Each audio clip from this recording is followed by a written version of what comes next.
Mummy ദേവുട്ടിയെ അടുത്ത് കിട്ടിയിട്ടുണ്ട്. പണി ഒപ്പിച്ചാലോ? സമയമായി മോളെ. ഇനി അവള് ഒന്നും നോക്കാതെ പേടിച്ചോടും.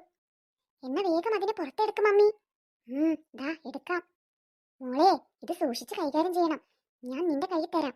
ഇത് നീ മെല്ലെ അവൾ അറിയാതെ അവളുടെ ദേഹത്തേക്ക് ഇട്ടേക്ക്. പിന്നെ അവള് മാത്രല്ല, ആരും കാണാൻ പാടില്ല. അല്ലോ, ഞാൻ പറഞ്ഞത് മറക്കണ്ട. ആരും കാണാൻ പാടില്ല. ശരി മമ്മി. എനിക്ക് മമ്മി പറഞ്ഞു തരുന്നു വേണ്ട. അതൊക്കെ നല്ല രീതി ചെയ്യാൻ എനിക്ക് നല്ലോണം അറിയാം.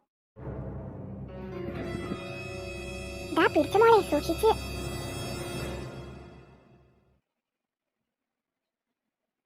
അയ്യോ അമ്മേ, എന്റെ ദേഹത്തേക്ക് എന്തോ വീണല്ലോ. അയ്യോ, എന്താ അത്? വല്ലാതെ ചൊറിയുന്നല്ലോ. അയ്യോ, എന്താ ചേച്ചി, എന്താ പറ്റിയേ? അറിയില്ലടി, എന്റെ ദേഹം മൊത്തം ആകെ ചൊറിയുന്നു. അതിന് മാത്രം എന്താ ഇവിടെ ഉണ്ടായത്? എന്തെങ്കിലും കടിച്ചോ? എനിക്കറിയില്ലടാ അപ്പൂസേ. അയ്യോ അമ്മേ, എനിക്ക് വയ്യ. അയ്യോ മോളെ, എന്റെ മോൾക്ക് എന്താ പറ്റിയേ? അമ്മേ, എന്നെ എന്തോ കടിച്ചെന്ന് തോന്നുന്നു. അയ്യോ ചേച്ചി കരയണ്ട, സാരമില്ല, നമുക്ക് എന്താണെന്ന് നോക്കാം. അമ്മേ, എനിക്ക് വയ്യ അമ്മേ.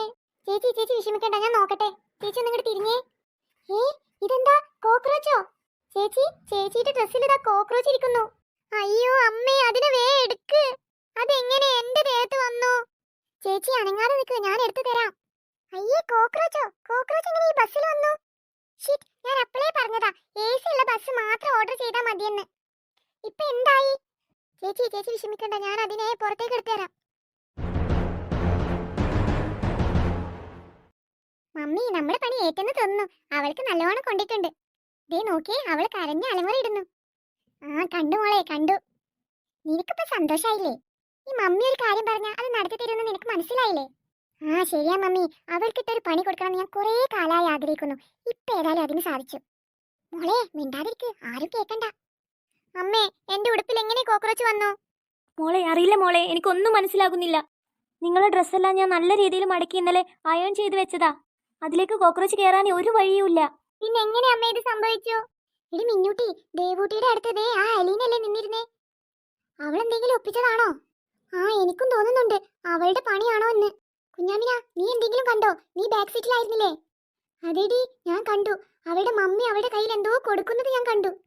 എങ്കിൽ അവൾ തന്നെ എന്റെ ചേച്ചിയുടെ ദേഹത്ത് കോക്രോച്ചിനെ ഇട്ടത്. അവൾ അവളുടെ മനസ്സിലിപ്പോ ചിരിക്കുമായിരിക്കും. അവൾ നമ്മുടെ കൂടെ ട്രിപ്പിന് പോന്നപ്പോൾ തന്നെ എനിക്ക് ഡൗട്ട് ഉണ്ടായിരുന്നു അവൾ എന്തെങ്കിലും പണി ഒപ്പിക്കുന്നു. പാവം ചേച്ചി, ഇതൊന്നും അറിഞ്ഞിട്ടില്ല. അത് സാരല്ല, നീ ഇപ്പൊ ദേവട്ടിയോടൊന്നും പറയാൻ നിൽക്കണ്ട. ബസ്സിൽ നിന്ന് ഇറങ്ങിയതിനു ശേഷം അവൾക്ക് നല്ല കണക്കിന് തന്നെ കൊടുക്കാം. ശരി മോളെ, ആർക്കും നമ്മളെ സംശയമില്ലല്ലോ അല്ലേ? ഇല്ല മമ്മി, ആർക്കാ സംശയം? ആരും സംശയിക്കില്ല. ഏതായാലും അവളുടെ ഇന്നത്തെ ട്രിപ്പ് അവൾ ജീവിതത്തിൽ മറക്കില്ല. അങ്ങനെ ഒരു പണിയല്ലേ നമ്മൾ അവൾക്ക് കൊടുത്തത്. നിങ്ങൾ എന്താ രണ്ടുപേരും ഇരുന്ന് പുറകുറുക്കുന്നേ? നിങ്ങളാണോ എന്റെ ദേഹത്തേക്ക് കോക്രോച്ചിനെ ഇട്ടത്? എന്ത്, ഞങ്ങളോ? ഞങ്ങൾ എങ്ങനെ കോക്രോച്ചിനെ ഇടും? അല്ലെങ്കിൽ തന്നെ കോക്രോച്ച് എന്ന് പറഞ്ഞാൽ എനിക്ക് പണ്ടേ കണ്ടൂടാ. എനിക്ക് ഭയങ്കര ദേഷ്യം ആ സാധനത്തിന്. പിന്നെ എങ്ങനെ എന്റെ ദേഹത്ത് കോക്രോച്ച് വന്നേ? ഞാൻ നിന്റെ അടുത്തല്ലേ നിന്നിരുന്നേ. നീ അറിയാതെ കോക്രോച്ച് എന്റെ ദേഹത്ത് എങ്ങനെ വന്ന് വീഴാന്? ദേവൂട്ടി, നിന്റെ ദേഹത്ത് കോക്രോച്ച് വീണെന്ന് കരുതി എന്റെ മോളെ എന്റെ കുറ്റപ്പെടുത്തുന്നേ? എനിക്ക് ഇവിടെ അത്ര വിശ്വാസം പോരാ, അതാ. നീ എന്നെ കുറ്റപ്പെടുത്തൊന്നും വേണ്ട. നീ ഇട്ടിരുന്ന ഡ്രസ്സിന്റെ കുഴപ്പമായിരിക്കും. വൃത്തിയും വെടുപ്പൊക്കെ ആയിട്ട് വേണം ടൂറിനൊക്കെ വരാൻ, അല്ലെങ്കിൽ ഇതാ ഇതുപോലെ ഇരിക്കും. ഇതിന് പിന്നെ നീ ആണെങ്കിൽ സത്യമായിട്ടും നിനക്ക് ഞാൻ നല്ലൊരു മൂട്ടം പണി തന്നിരിക്കും. ഞാനാണെങ്കിലല്ലേ, ഞാനല്ലത് ചെയ്തത്. അമ്മേ, എനിക്ക് നല്ലോണം വേദനിക്കുന്നു അമ്മേ. സാരല്ല മോളെ, അത് കുറച്ച് കഴിയുമ്പോൾ ശരിയാകും. ഞാൻ അവിടെ മരുന്ന് പുരട്ടി തരാം. ചേച്ചിക്ക് വേദനിക്കുന്നുണ്ടോ? കിങ്ങിണി മോളെ, എനിക്ക് നല്ലോണം വേദനിക്കുന്നുണ്ട്. അത് സാരില്ല ചേച്ചി, അമ്മ ചേച്ചിക്ക് മരുന്ന് പുരട്ടി തരും. ചേച്ചി വിഷമിക്കണ്ട, ഇതിനൊക്കെ പരിഹാരം ഞാൻ കണ്ടിട്ടുണ്ട്. ചേച്ചി ഇപ്പൊ ക്ഷമിക്ക്, നമുക്ക് അവിടെ എത്തിയതിനു ശേഷം ബാക്കി തീരുമാനിക്കാം.